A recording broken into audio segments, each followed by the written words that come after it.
찬송가 524장입니다.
할렐루야.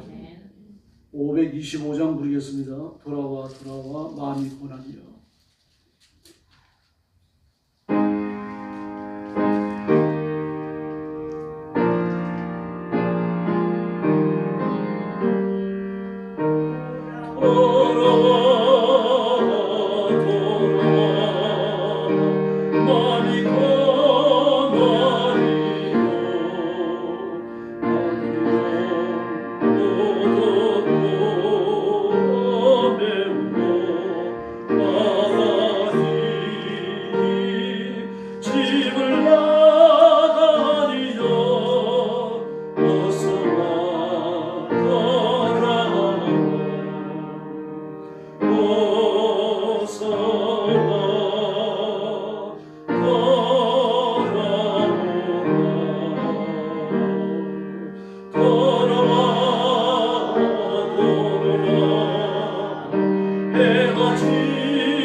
오라 다 이리 오라.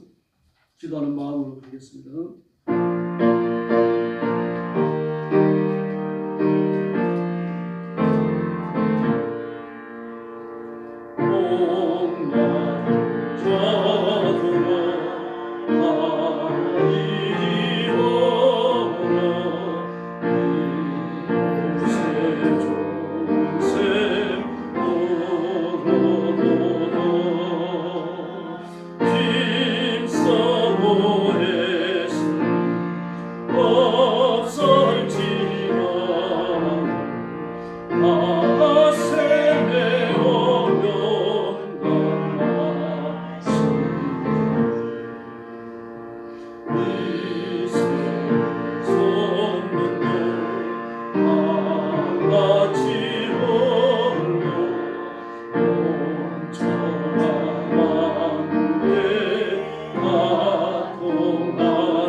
할렐루야. 527장 보겠습니다. 어서 돌아오고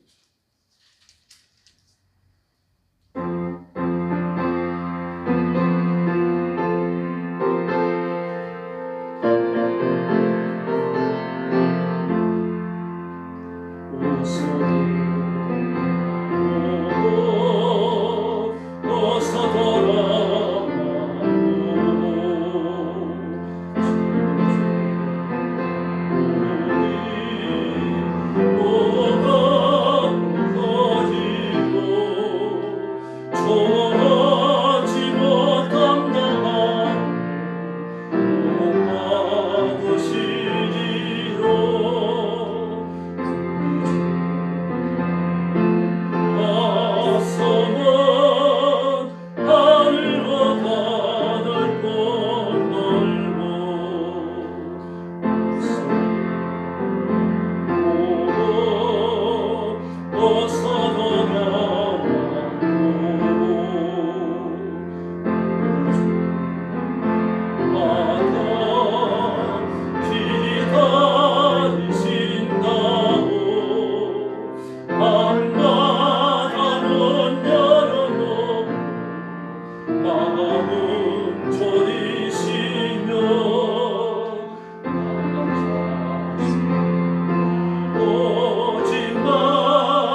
35장 부르겠습니다. 주 예수 대문 받기.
하나님 앞에 통성으로 기도하겠습니다. 오늘 밤 하나님이 받으시는 거룩하고 산제사 드리도록 또 오늘 밤 자신의 은혜 받기 위해서 기도하시고 설교하는 저를 위해서 또 교회의 부흥과 성장을 위해서 또 나라를 위해서 기도해 주시기 바랍니다. 우리 같이 기도하겠습니다. 자비하신 아버지 은혜를 감사합니다. 오늘 수요일 밤에 저희들이 함께 하나님 앞에 경배하기 위하여 모였습니다. 머리 숙인 사랑하는 성도들 하나님의 가슴에 품어주시고 복 내려주시기를 간절히 원합니다. 기도할 때 하늘 문을 열어주시고 우리의 간구와 산제사가 되어 하나님 앞에 드려지는 귀한 시간 되게 하여 주옵시기를 간절히 원합니다. 자비하신 하나님 아버지, 하나님의 의롭고 거룩하심으로 의롭고 거룩한 성도들과 그 예배와 기도를 들으시며 응답하시는 줄로 믿습니다. 오늘 머리숙인 성도들을 기억해 주시고 하나님 아버지 밤의 헌신, 수요일 밤의 헌신 하나님 앞에 절려 바쳐지는 기쁨의 예배, 감사의 예배가 되게 하여 주시옵소서.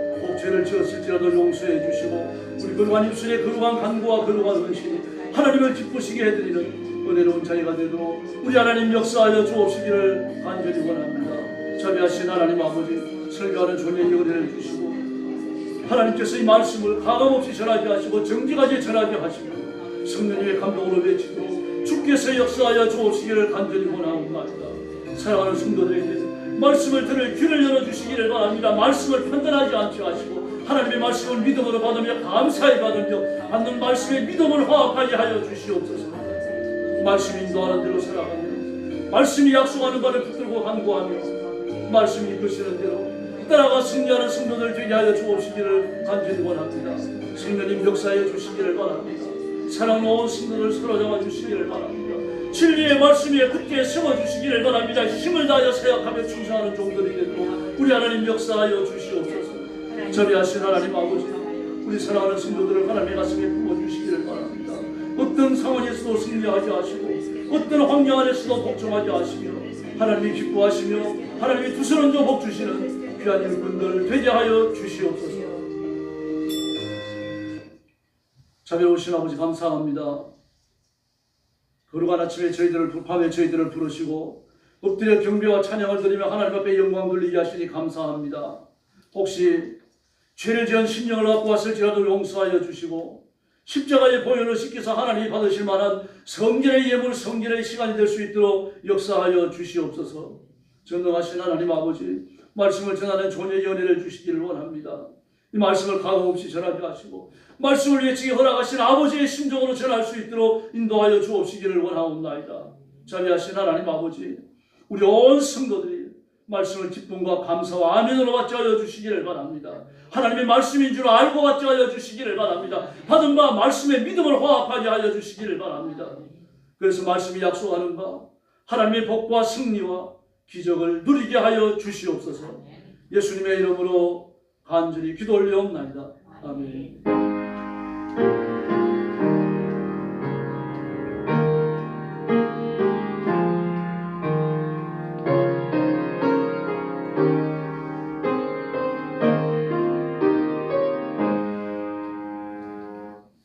하나님 말씀 봉독하겠습니다. 다니엘 7장 전체입니다. 1절부터 28절까지 1244페이지입니다.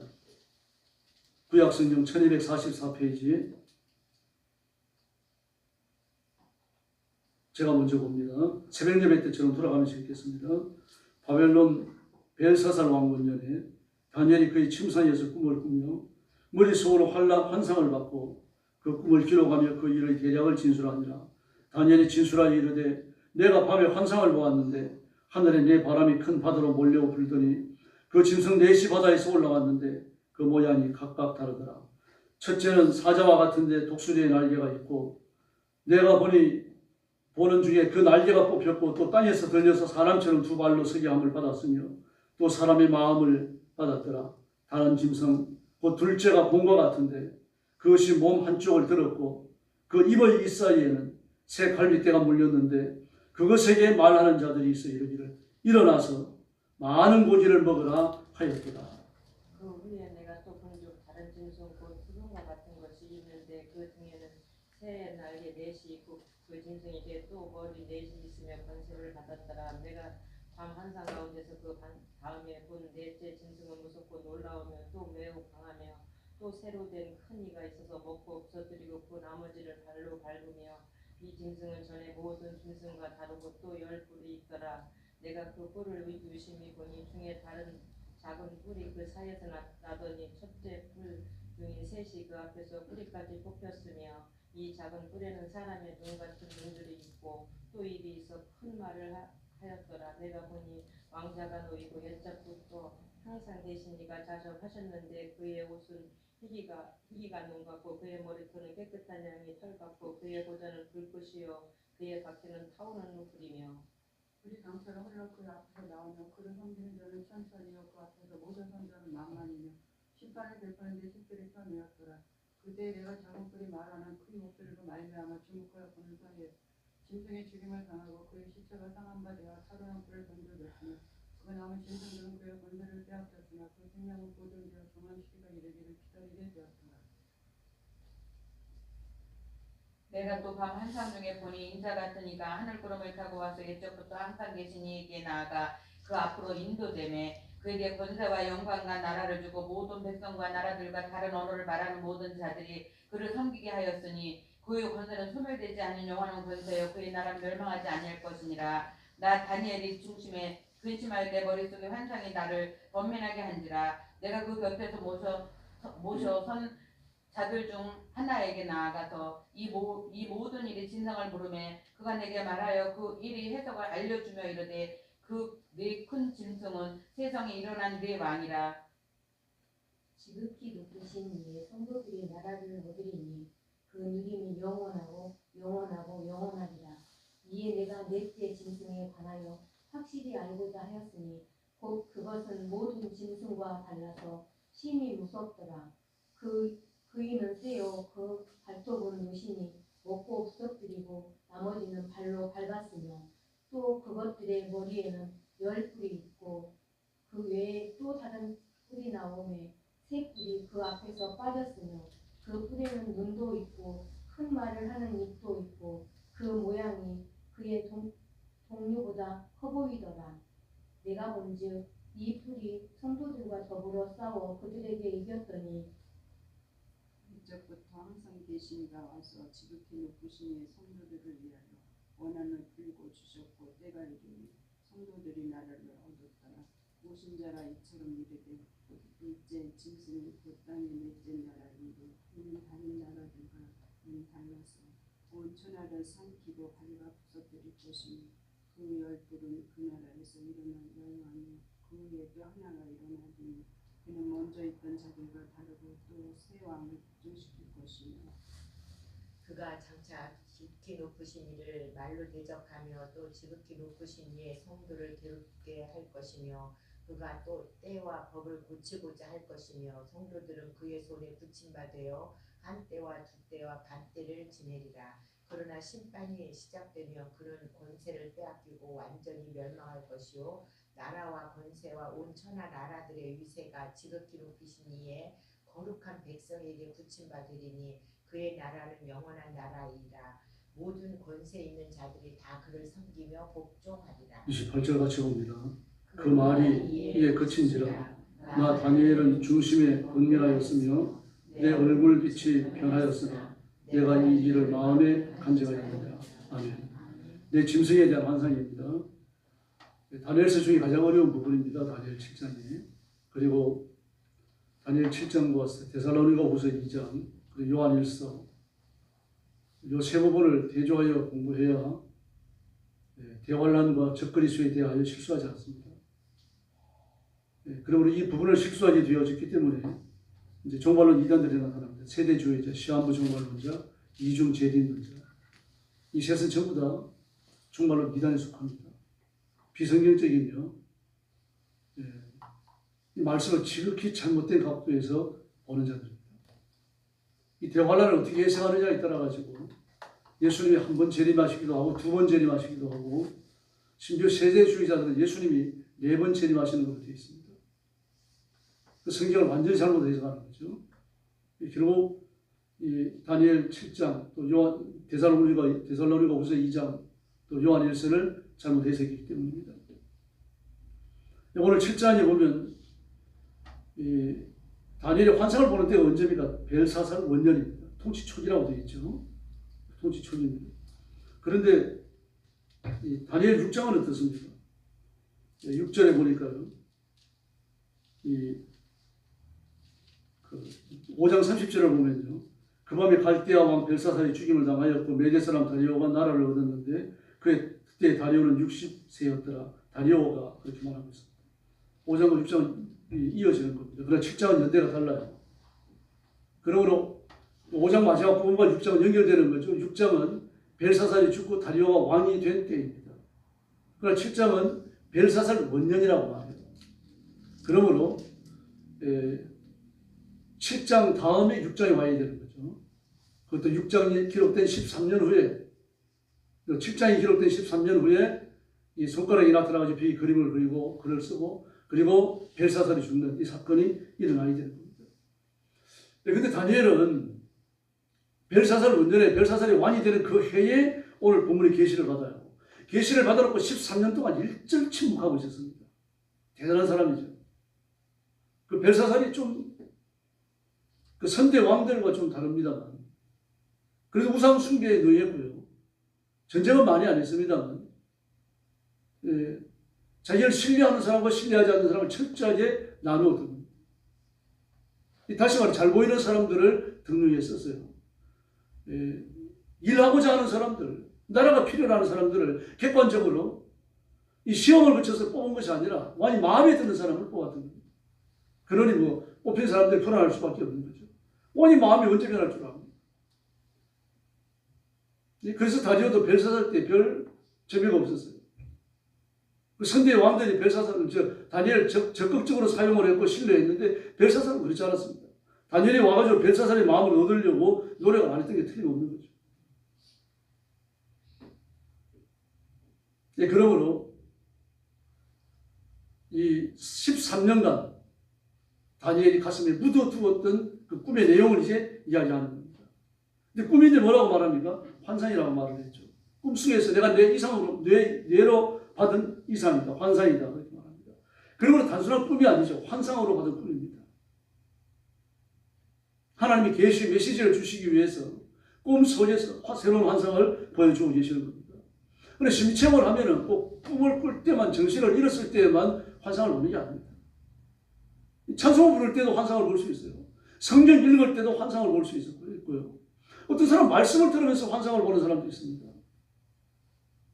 그 바울과 실라를 보십시오. 잡혀가지고 빌립보 감옥에 들어갔는데 어떻습니까? 온 쇠사슬이 묶여요. 발은 착고에 채입니다. 막 맞아가지고 이마것이 다 찢어졌고요. 그런데 그날 밤에 뜨겁게 찬송하고 뜨겁게 기도하는데 환상이 나타났잖아요. 주의 천사가 나타나서 메이크를 풀고 옥문을 열고 나가라고 말하지 않습니까? 베드로도 그랬죠. 베드로는 자는데 툭툭 칩니다. 천사가 나타나가지고 툭툭 치면서 나가라는 네 신을 들어라. 그리고 나가라. 베드로도 반신반의해야 하는 거죠. 꿈인가 생신가 하는 거죠. 요한도요. 사도 요한도 이 주일날 받은 환상 때문에 엎드려져서 죽은 자처럼 되었습니다. 천사만 하더라도요.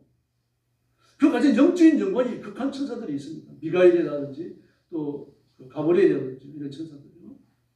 천사들 이름은 둘밖에 성경에 기록 안 됩니다만 이 외에도 다른 천사들이 있습니다. 천군이 있고요. 그런데 그 천사가 가졌던 위력이 대단합니다. 가브리엘도 그렇고 미가엘도 그랬죠. 이 다니엘도 그런 경험을 합니다만 나타난 천사 앞에 온 몸이 봉쇄돼 꼼짝을 못하잖아요. 요한도 마찬가지입니다. 꼼짝을 못합니다. 순전한 하나님의 영광이죠. 성전한 하나님의 영광과 직면하고 나니까 육신을 못 움직이는 거죠. 그러나 정신을 똑바로 살아있습니다. 무슨 일인지 알 수 있고 대화를 나누기도 하죠. 이게 이제 흔히 말했던 입신 상태입니다. 입신이라고 그래가지고 사람이 죽었다 그러는데 죽은 게 아니죠. 살아있는 사람과 곁에 있는 사람과 대화를 나눠요. 다만 몸은 못 움직입니다. 손끝 하나 못 움직여요. 근데 누가 오는지 누가 가는지 그것도 압니다. 이렇게 환상 중에 계시를 봤는데 그 계시가 아주 이채롭습니다. 아주 이상한 4명의 짐승이 나타나죠. 실제로 존재하는 짐승은 아닙니다. 뭐 이런 짐승이 실제로 존재한다 그러면 곤란하죠. 독수리 날개 달린 사자 상상이 됩니까? 사자 같은데 날개가 달려 있어요. 이런 짐승들. 근데 언제 나타납니까? 이 짐승이 하늘에 내 바람이 큰 바다를 향하여 불고 그 이후에 나타납니다. 하늘에 내 바람이라고 말합니다. 확실치 않지만 동서남북 내 방향이 아닐까 그렇게 생각해 볼 수 있습니다. 내 방향을 향하여 바람이 분다. 그리고 바다를 향하여 붑니다. 바다를 이사야 23장 10절과 11절에 보면요. 세상 열국을 말합니다. 혹은 많은 민족들을 말해요. 이사야 23장 본문을 보면 딸 다시 써요. 나일같이 너희 땅이 넘칠지어다. 너를 속박함이 다시는 없으리라. 여호와께서 바다 위에 그의 손을 펴사 열방을 흔드시며 여호와께서 가나안에 대하여 명령을 내려 그 견고한 성들을 무너뜨리게 하시고 할렐루야. 여호와께서 바다 위에 그 손을 펴시자. 이게 뭡니까? 온 세상 열방 위에 하나님의 손편을 편 손을 흔들었다는 거죠. 바다를 열방이라고 말했죠. 이사야 23장에만 나오는 건 아닙니다. 여러 군데 나옵니다. 뿐만 아니라 열방을 그 손을 펴시면서 호령을 하시죠. 그 견고한 성을 무너뜨리십니다. 성이 무너지라고 말씀하시는 거죠. 이제 그러면서 짐승 4마리가 이 다니엘이 계시된 내용 그대로 기록이 이루어집니다. 첫째는 사자와 같은데 독수리의 날개가 있습니다. 다시 한번 보시기 바랍니다. 4절 말씀이에요. 첫째 짐승은 어떻다고 그랬습니까? 이 표현을 조심해야 됩니다. 사자와 같다고 말했습니다. 사자라고 말하지 않았죠? 사자와 같습니다. 네. 왜 그런 표현을 썼습니까? 날개가 달렸지 않습니까? 아주 흉폭스럽고 용감하다고 하더라도요. 날개가 달렸습니다. 그리고 2발로 걸어요. 2발을 땅에 붙이고 걷습니다. 사람이 손이 자유로움으로 해가지고 얼마나 많은 일을 하는지 모릅니다. 발로 하는 일도 많습니다. 그러나 발로 하는 일보다 손으로 하는 일이 훨씬 더 많죠. 정교하고 복잡합니다. 이 손으로 못 만드는 게 없습니다. 정교한 기기장치를 다 만들어내잖아요.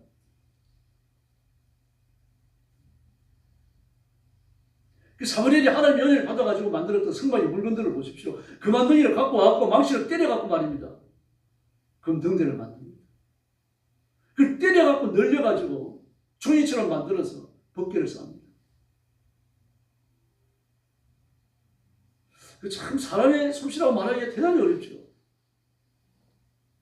주문을 만들어가지고 뭐 부어내면 괜찮아요. 그런 두들에서 만들어야 됩니다.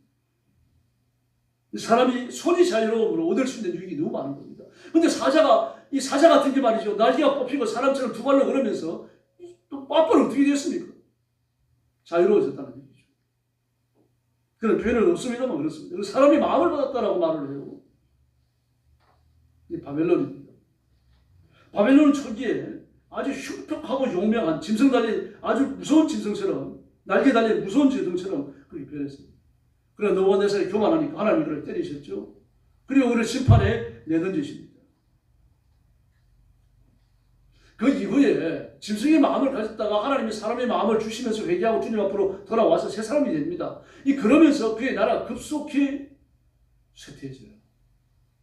제가 지난 시간에 그 연대를 계산해 봤죠. 그 느부갓네살 이전에 여러 왕들이 있습니다. 고대 바벨론요. 뭐 그거 빼버리고요.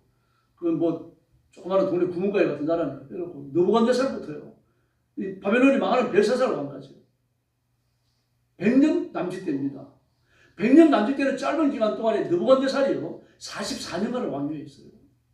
가장 오래 있는 사람이 18년간 있고 이 벨사살도 13년이 있죠. 오래 있는 사람입니다. 2년 3년 있어요. 7명이 왕들이 지나갑니다. 그러므로 바벨론은 느부갓네살을 위하여 준비된 나라입니다.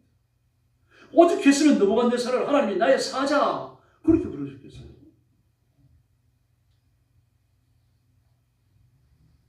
그러나 느부갓네살이 죽고 나서 이 세계적인 국가 제국은요 완전히 망해버린 60년여간에 망한 7명의 왕들이 지나가면서 제국은 약화되고 군주국가로서 위명을 상실합니다.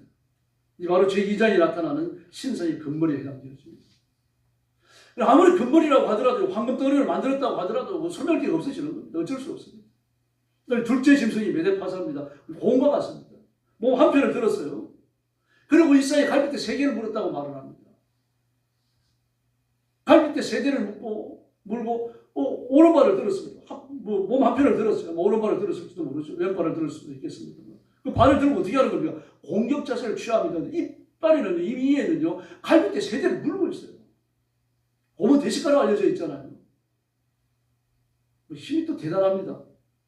최고 속력으로 달리면은 한 시속 60km의 속도로 뭐 몇십 분을 달릴 수 있다고 그래요. 보면 대단합니다. 그런데 뭐라고 말합니까? 원래 봄이 대식가예요. 많이 먹었고 이빨 사이에 갈빗대 3개가 끼어 있고 또 공격을 더하기 위하여 몸 한쪽을 들었는데 많이 먹어라. 많이 먹어라. 이게 누굽니까? 메데파사입니다. 페르시아입니다. 페르시아는 이미 메대가 있는 메대 그리고 파사 두 나라가 합치잖아요. 이 두 나라가 연합권을 이루어서 느부갓네살의 바벨론을 집어삼켰으니까요. 그 당시에 세계 제국이죠. 그래서 이 메대 파사가 합치면서 다리아가 왕이 됐다가 이제 페르시아를 다스리던 고레스에게 옮겨지는데 이미 이 상태에 둘이 연합을 한 상태에 이 고대 역사적인 기록을 보면 이미 세계를 정복할 계획을 세웠다. 그래서 첫 번째 치는 나라가 바벨론입니다. 지지지한 나라들 치는 게 아니라 첫 번째로 바벨론을 쳐가지고 굴복시키고 그리고 몸집을 키워온 다음에 세계를 집어먹는다. 참 그것도 대단하죠. 아마 이 정도 꿈을 꿔야 될 것 같아요. 세계를 집어삼킬 꿈을 꿨으니까요. 그럼 이에 물건의 세 가지는 뭐냐? 메데파사가 잡아먹었으니까요. 메데파사가 잡아먹은 큰 나라가 세 개입니다. 바벨론과 루디아와 이집트입니다. 이 나라를 의미하고 있겠죠. 바벨론과 루디아와 이집트. 이 세계에서 가장 큰 나라들이라고 막 자신했던 그런 나라들과 한때 세계를 휘저었던 나라들입니다. 그러다가 이 페르시아의 이 말갈포가 완전히 재패당하고 목속되고 맙니다. 다음에 세 번째 짐승이 헬라입니다. 표범과 같습니다. 근데 도대체 날개가 네 달렸어요. 사자 같은 건 날개가 둘 달렸는데 이거 넷이 달려 있습니다. 또 짐승한테 머리가 네 개가 있어요. 그리고 권세를 받았습니다. 뭐 굉장한 권세입니다. 이 지상에 있는 교회와 싸워가지고 이기는 권세를 받았어요. 하나님이 교회가 빈약해지고 교회가 망하는 걸 그냥 보고 계시는 겁니다.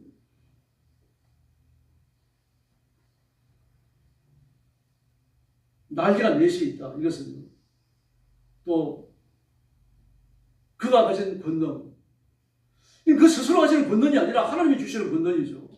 이 적그리스도 악한 나이로부터 받는 권능입니다. 이걸 이 짐승이 주는 것을 허용하시는 겁니다. 그래서 세속국가에 대해 가지고 온갖 폭악과 폭력의 통치가 권세의 수단이 되어지고 통치의 수단이 되어져갖고 사람들을 못 살게 어려워합니다. 그리고 전부 다 전쟁터로 몰아넣고 말할 수 없는 고통을 겪도록 만듭니다. 그러다가 헬라는 또 로마에 무너져 버리고 맙니다.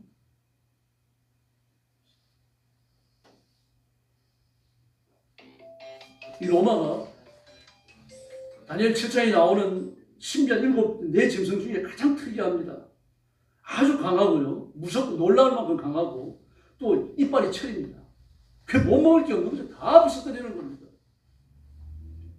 뭐 옛날에 그 일간지에 해외 토픽 나올 때 보면 별사람이 다 숙여져 있잖아요. 막 그 유리를 씹어 먹는 사람, 그리고 못이나 작은 그런 뭐 쇠고치를 씹어 먹는 사람, 그런 사람이 있었어요. 그런데 이 로마를 나타내는 이 극한 짐승 말입니다. 이게 이빨이 철로 되어 있습니다. 이빨이 쇠로 되어 있으니까 못 먹는 게 없는 거죠. 아주 걸신 들린 것처럼 말입니다. 그렇게 집어삼키는 겁니다. 그 남는 것은 발로 밟아버립니다. 이 짐승은 이전의 모든 짐승과 다릅니다. 어떤 짐승과 같다 이런 묘사로 묘사되지 않았어요. 이 다시 말해서 로마가 가진 그 강포함은요, 세상에 존재하는 그 어떤 것과도 같지 않다는 얘기입니다. 왜 그렇습니까? 그 강포함이 지상인 것이 아니라 영적인 것입니다. 나타나는 적그리스도가 가진 강포함이기 때문에 이런 모습을 하고 있는 겁니다. 그래서 생긴 것도 흉폭스러워지고 보기만 해도 몸속에 처지죠. 공포를 자아내는 형상이죠. 행동도 짓밟고 쳐 부수고 폭압적입니다. 다 그냥 썰어갖고 먹어버립니다. 그러나 역시 망합니다. 떠인 돌이 나타나서 이 우상단지를 치니까 산산을 흩어져갖고 있는 것도 다 그냥 부서져가지고 산지사방에 흩어져버리고 날려가겠다고 말하고 있습니다. 네, 근데 문제는 그 뒤에 묘사에 있습니다. 그게 뭡니까? 10뿔이 있습니다. 근데 그 뿔을 유심히 보는데요, 작은 뿔 하나가 나옵니다. 11번째 뿔이 나오는 거죠. 그 뿔이 나오는 과정에서 나머지 7개의 뿔이 다 뽑혀버립니다. 그 3개만 남았어요. 근데 3뿔까지도 뽑혀버리는 겁니다. 그리고 이 작은 뿔 하나에는 11번째 뿔에는 사람의 눈이 있고 사람의 입이 달려 있습니다. 그 사람의 입으로 어떻게 말합니까? 뿔이 아주 큰 말을 한다고 말했습니다. 하나님을 대적하는 말을 하는 거죠. 먼저 10개가 있고 나중에 하나가 더 나옵니다. 10뿔은 로마에서 나왔습니다. 로마가 아니면 있을 수 없는 거죠. 로마가 10조각으로 중요해졌느냐? 그건 아닙니다. 더 세분화되어져요. 그러므로 꼭 10개만을 의미하는 게 아니라 많은 나라로 쪼개진다는 이야기입니다. 성경에서 나오는 100, 1000만만의 무리수를 의미할 때가 많죠. 1000만만은 전부 무리수입니다. 그리고 10이나 100도 마찬가지예요. 이게 무리수입니다. 많은 나라들로 나눠진다는 이야기죠. 그리고 10뿔은 상징적 해석을 취해야 되고요. 그리고 이 뿔이 언제까지 지속됩니까? 메시아가 올 때까지입니다. 그 뿔의 권세가 메시아가 와가지고 그 뿔을 심판할 때까지 계속된다는 이야기입니다. 그리고 재림의 때까지 이 뿔의 권세는 남아있게 되는데, 뿔의 권세가 가장 강력해지는 때가 언제입니까? 적그리스도가 나타나는 바로 그때입니다. 그러므로 10뿔을 갖다가 뭐 경제 공동체 이유다 뭐 그렇게 말하는 데는 잘못됐어요. 또 어떤 사람 교환이다 그러는데 온전치 않아요. 바로 이 적그리스도 10번째 뿔, 11번째 뿔이 나타나려고 하면 어떻게 해야 됩니까? 적그리스도가 나타나서 대화는 돼야 돼요. 적그리스도가 나타날 준비가 다 갖추어지고, 그리고 적그리스도가 참 나타나가지고 대화를 하고 교회를 몰아넣어야 되는 겁니다. 그런데 11번째 뿔이 조만한 말을 합니다. 하나님 앞에 큰 말을 했다라고 말하고 있죠. 그래서 니보롯이 하나님 앞에 아주 귀한 사냥꾼으로 사람들의 취향을 받고 신적 존재로 높임을 받았고, 이 담무스에게 그 당시 사람들은 예배했습니다. 망할 짓을 찾아서 한 거죠. 바로 11번째 뿔에 니브로스의 계보를 이으면서 누구에게 연결되어집니까? 교만한 대적자 적그리스도에게로 연결되어지는데 그 고난이 얼마나 강합니까? 10뿔을 뽑아버릴 정도입니다. 그 당시에 세계 제국 아닙니까? 로마가 나누어진 국가들이니까 유럽 전체가 세계 제국이죠. 이게 다 뿌리째 뽑혀버린다고 말합니다. 이 다시 말해서 적그리스도 하나를 남겨놓고는 모든 국가가 성도리치 다 뿌리째 뽑혀진다는 이야기입니다. 그러므로 다니엘 시대에 일어난 것도 아니며 예수님 시대에 일어난 것도 아니며 예수님의 재림 때 대환란 때 완성될 계시들입니다.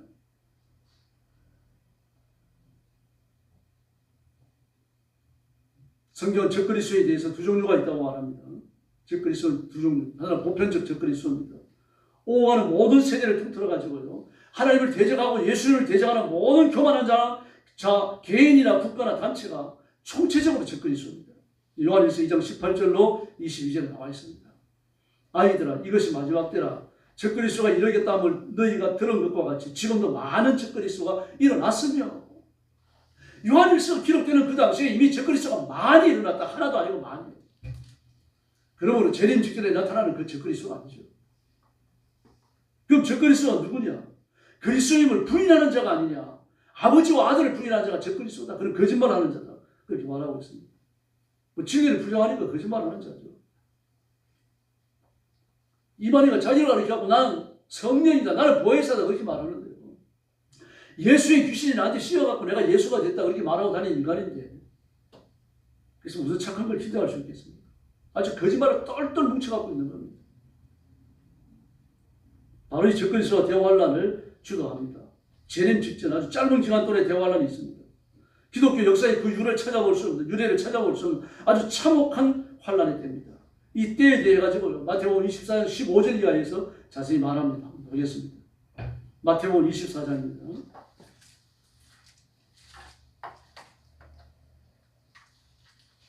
15절부터 22절까지입니다. 한 절씩 교도하겠습니다. 다 찾으셨죠? 마태복음 24장 15절부터 22절 제가 먼저 봅니다. 그러므로 너희가 선지자 다니엘이 말한 바 멸망이 가정한 것이 거룩한 곳에 선 것을 보거든. 그때 그때의 자들은 하늘로 나갈지어다. 지붕 위에 있는 자는 집안의 물건을 가지러 내려가지 말며 밭에 있는 자는 겉옷을 사들어 뒤로 돌이키지 말지어다. 그날에는 아이벤 자들과 젖먹이는 자들에게도 화가 있으리로다. 너희가 도망하는 일이 겨울에나 가시에 되지 않도록 기도하라. 이런 그때에 큰 환란이 있겠습니다. 창세로부터 지금까지 이런 환란이 없었고 후에도 없으리라. 같이 읽겠습니다. 그 날들을 감하지 아니하면 모든 육체가 구원을 얻지 못할 것이나 그러나 택하신 자들을 위하여 그 날들을 감하시리라. 아멘. 15절에 보니까 멸망이 가정한 것이 거룩한 곳에 선 것을 보거든 그렇게 말합니다. 다니엘서 9장 27절에요. 멸망이 가정한 것. 근데 실제로 유대 역사에서 이런 일이 일어났습니다. 근데 지금은 시리아입니다. 로마에서 갈라져갖고 그 안티오코스의 에피파네스가 그 가문이 시리아로 올라가갖고요. 그 왕국을 세웁니다. 에피파네스 왕국을 세워요. 시리아가 칭합니다. 안티오코스 아주 유명한 그 가문입니다. 아주 총명부진 유력을 누비면서 전쟁을 일삼았고요. 심지어 애국까지 굴복시킵니다. 그 와서 애국과 전투를 치르고 지금 시리아입니다. 시리아로 돌아가다가 어디로 해서 가는가 하면은 유대로 해서 돌아갑니다. 지중해에서 배를 타면 좀 더 쉽게 갔을 텐데 그 배를 타지 아니하고 전쟁을 일삼으면서 육로를 타고서 시리아까지 가요. 그리고 어떻게 합니까? 그 돌려가지고 예루살렘을 치는 겁니다. 예루살렘을 그냥 치는 것도 아니죠. 아주 철저히 무너뜨렸거든요. 정말 돌 위에 돌 하나 남지 않았거나 표현이 맞을 정도로 그렇게 예루살렘과 하나님의 성전을 철저히 망가뜨리고요. 하나님의 번제단에 돼지의 피를 흘리고요.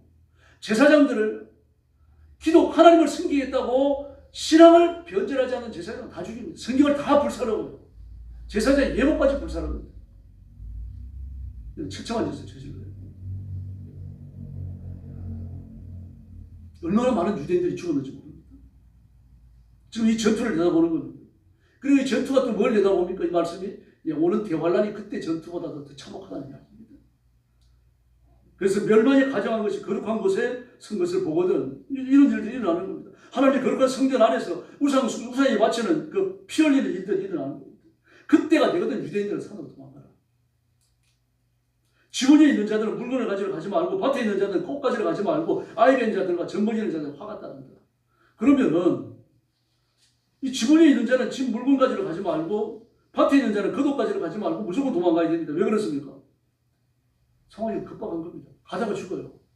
가지러 가다가 죽습니다. 돌이키다가 죽어요. 그러니까 바로 도망가도 큰일 난다는 얘기입니다. 그러므로 그 젖먹이는 아이들, 아이벤 자들, 이 젖먹이는 자들, 아이벤 자들 가장 화가 있다. 왜 그렇습니까? 도망을 못 가잖아요. 마음대로. 뭐 배그에 애 하나 들었는데 어떻게 도망을 갈 겁니까? 젖먹이는 애가 딸려 있는데요. 실제로 아이를 가진 사모들이 하지 못할 짓들을 많이 했습니다. 안티오코스의 교만에서 아주 잔인하고 더러워요. 오죽해서 적그리스도에 비견되어졌겠습니다. 무서웠습니다. 그때 이루어졌고 재림 때 또 이루어진다는 이야기입니다. 근데 그 환란을 어떻게 하셨다고 그랬습니까? 감하셨다고 그랬습니다. 감하셨다. 바로 이 대환란의 수행자가 적그리스도입니다. 이라무 적그리입니다. 역사적으로 보면 다니엘을 기점으로 역사적으로 보면 안티오코스에 비판했습니다. 1차적 성취입니다. 그다음 2차적 성취, 그리스도의 재림 직전에 대환란을 주도하는 바로 적그리스도입니다. 그 누가 됐는지는 알 수 없어요. 그러므로 그리스도인들은 정신 차려야 합니다. 오늘 살펴본 것처럼 적그리스도는 거짓 선지자로서 현재 메신저로 사용합니다. 그리고 그는 배교한 기독교인입니다. 이방인이 아니에요. 유대인도 아닙니다. 교회에 있다가 뛰어나간 사람이에요. 교회에 있다가 예수 믿다가 하나님의 자녀로 있다가 그리고 교회를 배신하고 예수님을 배신하고 뛰쳐나간 사람입니다. 교회이기 때문에 우리 진리의 말씀에 굳게 할 줄로 믿습니다. 잠언 2장 2절 이하를 보면 내 귀를 지혜에 기울이며 내 마음을 명철에 두며 지식을 불러 명철을 얻으려고 소리를 높이며 오늘 구하는 것까지 그것을 구하며 감추인 보배를 찾으라고 하라. 이 지혜를 얻기 위해서 하나님 앞에 적극적으로 나오고 말씀을 읽고 설교를 듣고 성경 속에 깊이 빠져 들어가라는 이야기입니다. 기도하고 성령의 권능을 받아야 합니다. 제가 특별한 데 아니고는 잘 안 했습니다만 한때 막 파워포인트가 강단을 점령해갖고요. 파워포인트 못하고 설교를 못할 줄 알았습니다. 막 연신 그림을 띄우고 막 이러는 거죠. 근데 이제 그게 교회의 점차 자취를 감추고 있습니다. 순수하게 하나님 말씀을 선포하는 쪽으로 오고 있어요. 마치 유행이 빠져나가는 것처럼요. 썰물이 빠져나가는 것처럼. 과거 한국교회를 보면 그렇잖아요. 무슨 유행하는 시대가 있었잖아요. 막 신비주의 운동도 그랬죠. 빈야드 시대가 있었고 사도주의 시대가 있었고요. 막 내적 치유 시대가 있었고요. 그런 것들이 한 번씩 싹 지나갑니다.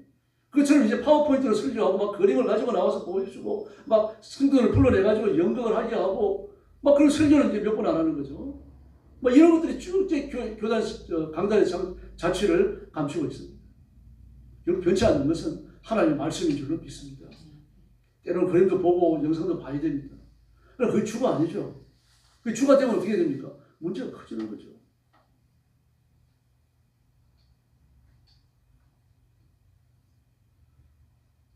예, 그리고 기도해야 됩니다. 기도하면서 하나님의 은혜를 받아야 되고 하나님의 능력을 받아야 됩니다. 뭐 다른 길이 없습니다. 지금도요. 이만이나 이단들은 우리 합동층 목사님들이 교인들이 넘어가면 막 박수를 치면서 좋아합니다. 환영을 하고요.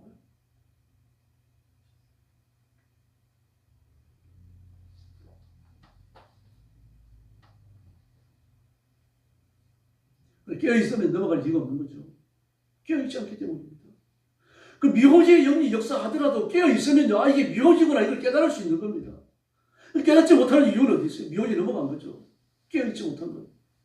말씀을 읽고 엎드려 기도하며 승리의 권능을 얻고 그래야 되는데 이게 없는 겁니다. 이단에 대한 경각심이 무너지는 거예요. 그래서 이단 설교를 듣고 온 사람들이 갔다 와서 말하는 게 뭡니까? 야, 이런 설교하는 분 내가 처음 봤다. 진짜 하나님이 낸 사람이다. 우리 목사님은 내가 이 교회를 10몇 년 다녔는데 왜 저런 설교를 못하시지? 당연히 못하죠. 이만이나 하는 설교를 왜 합니까? 그거예요. 그게 미혹한 거죠, 사람이. 그리고 저희 교회 교인들 또 꿰어가 같이 갑니다. 같이 망하는 겁니다. 아주 정말 위험합니다. 영성이 제로이기 때문입니다. 기도 안 하니까 영역이 없고 영역이 없으니까 그냥 욕심이 앞을 내가 먼저 가야 되는데 욕심이 내 앞을 차지하고 가다가는 그 욕심에 걸려 갇혀 넘어지는 거예요. 이걸 팔아먹는 겁니다. 그리고 진리를 이탈하도록 만드는 유혹하는 영, 미혹의 영들은 분별하고 물리쳐야 됩니다. 미혹의 영은 인간의 본성을 마비시킵니다. 요한복음 8장 44절을 보니까요. 너희는 너희 아비 마귀에게서 났으니 너희 아비의 욕심을 너희도 행하고자 하느니라. 저는 처음부터 살인한 자의 진리가 그 속에 없으므로 진리에 서지 못하고 거짓을 말할 때마다 제 것으로 말하나니 이는 저가 거짓말쟁이요 거짓의 아비가 되었습니다. 아멘. 거짓입니다. 하나님의 말씀이 아니고 전부 다 거짓이에요.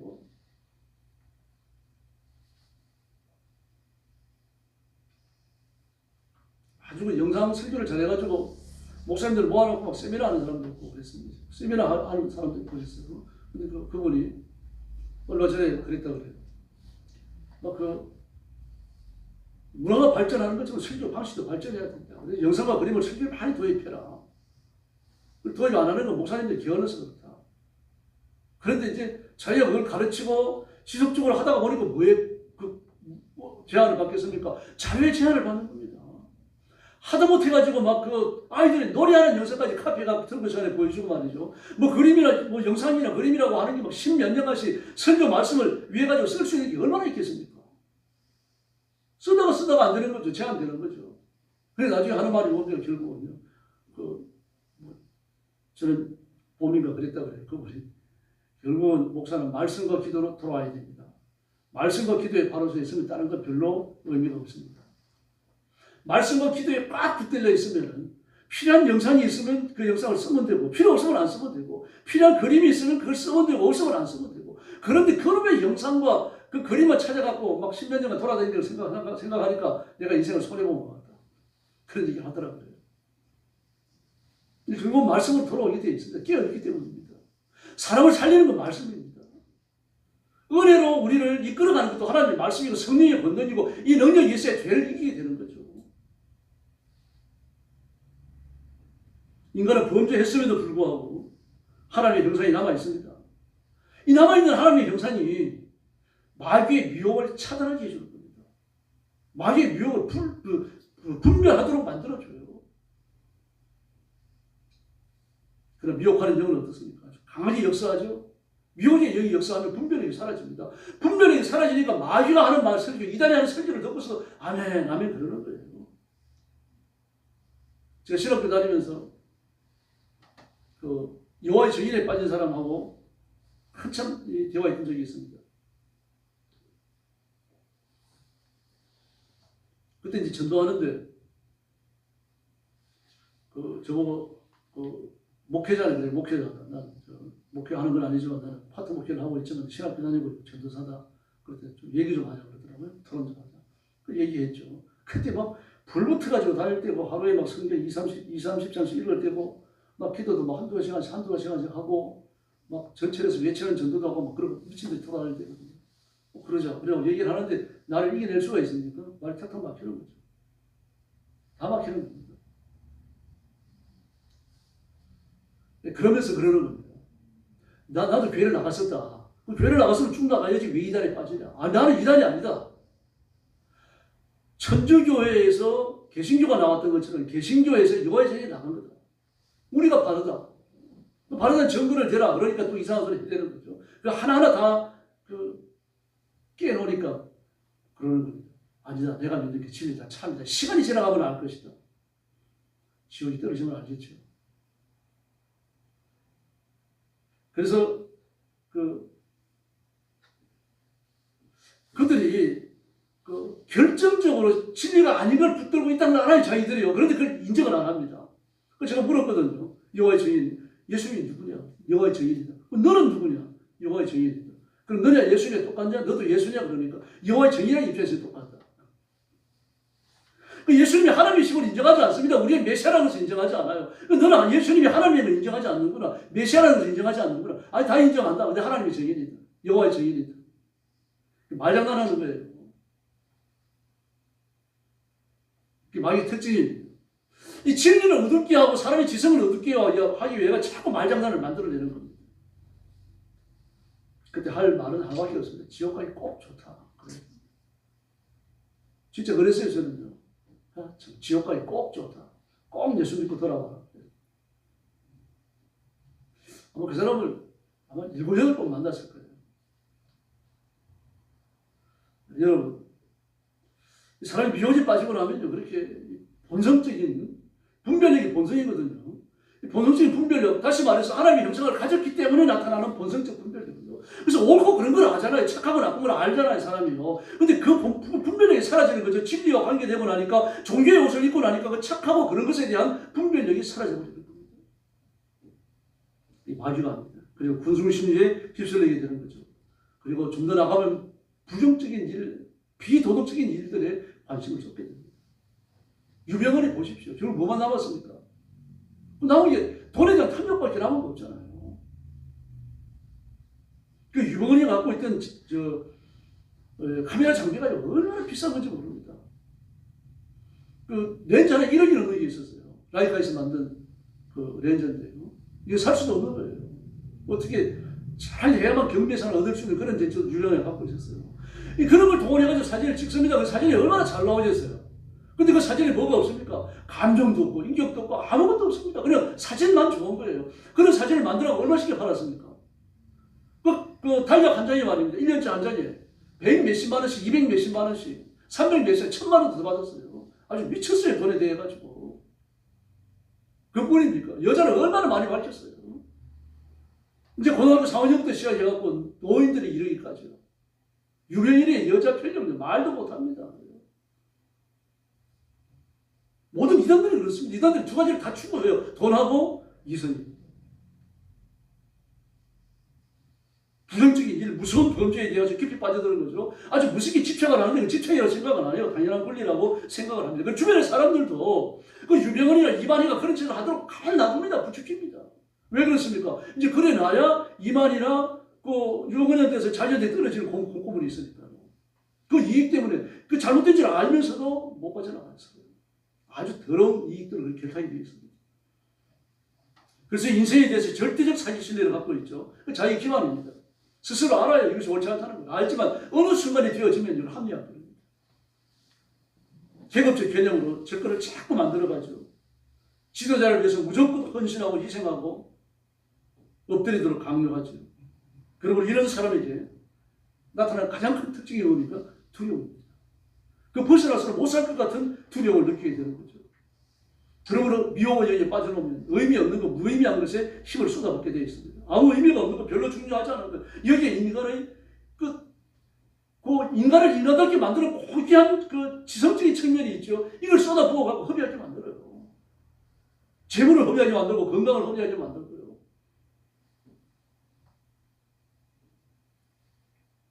아담과 하와는 하나님을 속이는데 온 힘을 다 쏟았죠.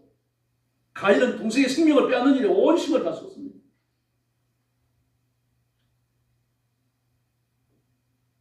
돈 때문에 목숨을 거는 사람, 운동 때문에 목숨을 거는 사람, 음식 때문에 목숨을 거는 사람들도 한둘이 아닙니다.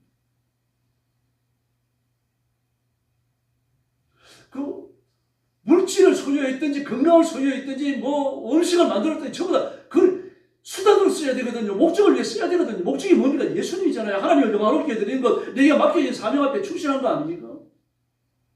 근데 그렇게 하지 않습니다. 건강 자체가 목적입니다. 그래서 건강을 위해 가지고 모든 걸 다 쏟아붓습니다. 교회 나가는 것도 게을러요. 건강을 위해서는 막 온갖 노력을 다 쏟아붓습니다. 돈도 아깝지 않겠습니까? 하나님의 영광을 위해서는 돈 안 씁니다. 헌금 안 해요. 그러나 유명한 PT 센터 지도자에게 돈 받기 위해, 훈련 받기 위해 가지고 한 번 훈련이 말이야 몇십만 원 들더라도 아까워하지 않습니다. 뭐, 내 오른팔 근육이 얼마가 더 늘어났다, 넙죽다리 근육은 뭐 몇 그램이 더 늘었다, 뭐 이런 표현이 그렇습니다. 지랄이죠, 지랄. 인생을 왜 그렇게 사는지 모르겠습니다. 뭐, 넙죽다리 근육이 말인데 몇십 그램 더 늘어가지고 어떡하고요. 좀 줄어가지고 어떡해요. 그건 인생의 목적이 될 수 없잖아요. 근데 그걸 인생의 목적을 삼고 있습니다. 음식에 대해서도 마찬가지죠.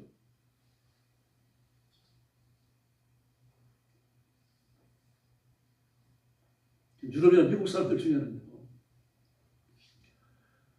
그 미국이나 유럽에 나가는 한국 음식점에서 한국 본토 음식 맛을 내기 위해서 무슨 예를 쓰면서 한국식 음식을 만들어요. 한국 음식점이 지금까지 외국에 나가서 표준화되지 않았습니다. 현지화되지 않았어요. 오직 한국 음식 그 고유의 맛을 내려고 애를 많이 써왔어요. 요즘 그런 게 아니라 옛날부터요. 그래서 한국 음식이 대접을 못 받았던 거예요. 근데 한국 문화가 온 세상에 퍼져나가면서 한국 음식이 새롭게 각광이 되잖아요.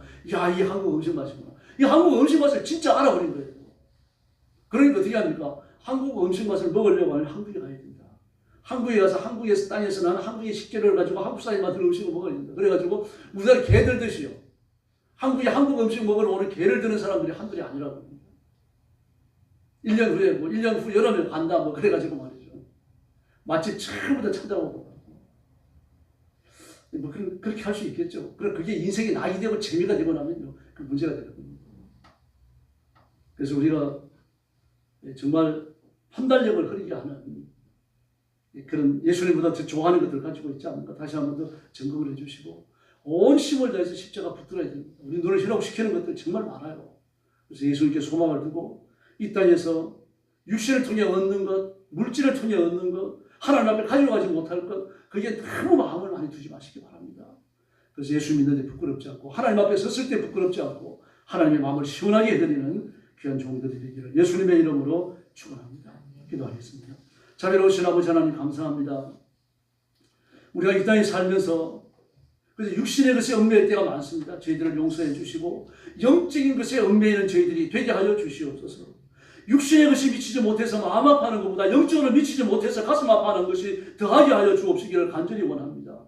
성령께서 은혜를 주시고 권능과 의의 손으로 만져주시고 하늘의 복을 더하여 주시옵소서. 온 성도들을 사로잡아 주시고 하나님의 권능으로 붙드셔서 이 시대를 부끄럽게 하는 하나님의 일꾼으로 사용해 주시옵소서. 예수님이 언제 오시더라도 그 예수님이 기쁘게 영접하여 천국에 들어갈 수 있는 지혜로운 신부들 삼아 주시옵소서. 우리 한 번 더 통성으로 기도하겠습니다. 이민선 집사님 위해서 기도해 주시기 바랍니다. 건강 회복시켜 주시고 육신이 남은 때 사시는 동안 건강하게 하나님의 일 하시다가 하나님 앞에 가시도록 그렇게 뜨겁게 기도해 주시기 바랍니다. 김종선 권사님 위해서도 기도해 주시기 바랍니다. 또 우리 몸이 아픈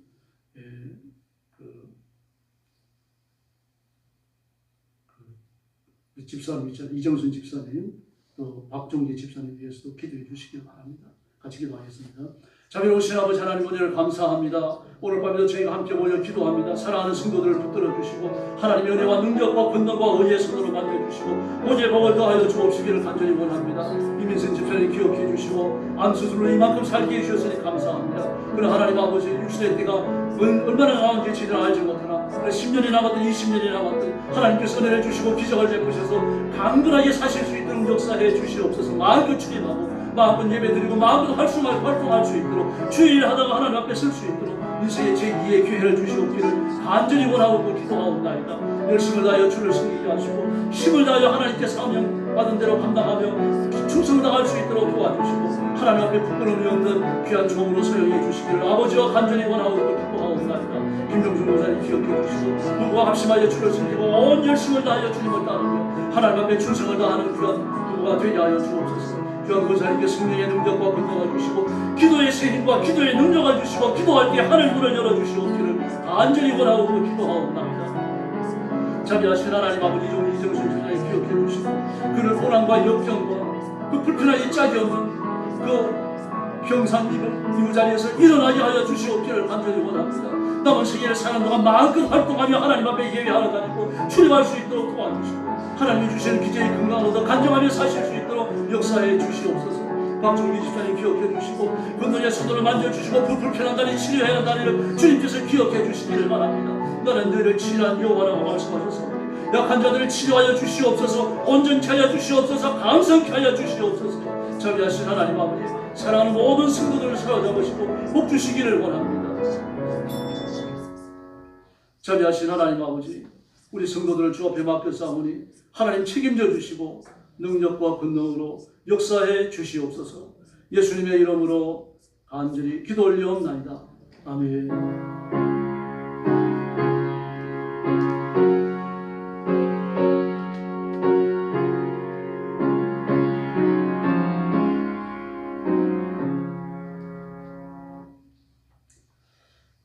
찬송가 236장 부르겠습니다.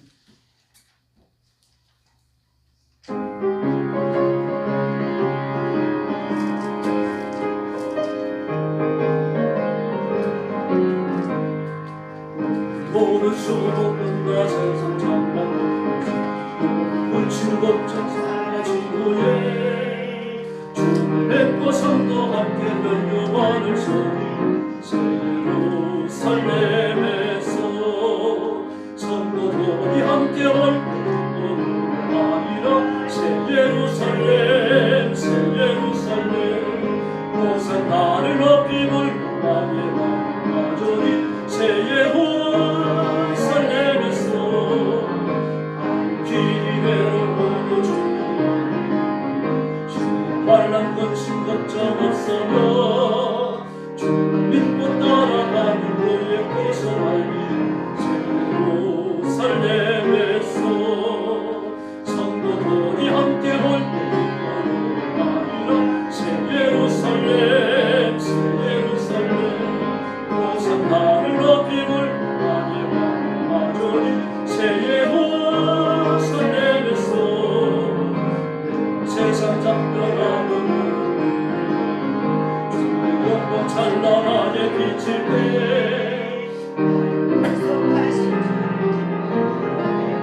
새 예루살렘에서 성도들이 함께 올 뿐만 아니라 새 예루살렘 새 예루살렘 곳은 나를 높이 불만에 마저리 새 예루살렘에서 아름다운 그곳에서 웃음하는 사랑하는 주님 만나 뵐 때에 주의 영광 노래하며 영원토록 살기 새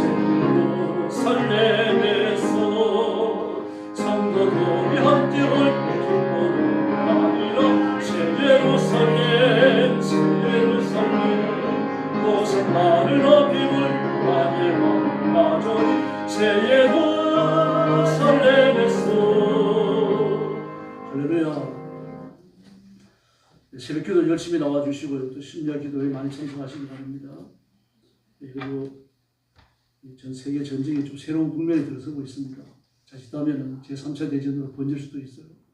지금 미국이나 유럽이나 나토에서 북한군의 러시아 전쟁 참여를 공식적으로 인정을 안 하고 있죠. 그 러시아 종군 전쟁 종군 기자들이 전 세계로 타전하는 기사나 뭐 그림 속에 사진 속에 다 나왔습니다. 공식적으로 인정을 안 합니다.